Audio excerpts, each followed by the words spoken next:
Bauteng компаниясының сайтында автобөлшектерді қалай іздеуге болады? Сіздерге қазір мен онлайн прайс арқылы қалай іздеу керектігін көрсетемін. Онлайн прайс батырмасын басасыздар. Одан кейін сіздерде жаңа бет ашылады.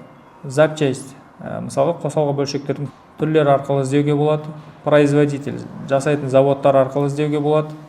Марка, машинаның маркасы арқылы іздеуге болады. Қазір мысалы сіздерге амортизатор, Токико, Toyota, Camry 30 автокөлігіне іздейтін боламыз. Осының барын таңдағаннан кейін барып, Preminit батырмасын басатын боласыздар. Preminit батырмасын бассаңыздар, сіздерге Toyota 30 автокөлігінің 4 амортизатор шығады. Алдыңғы, артқы амортизаторлары. Сіздер мұнда суретін көре аласыздар. Одан кейін оптовый бағасын көре аласыздар. И складта қанша штуктан көп екендігін көруге болады.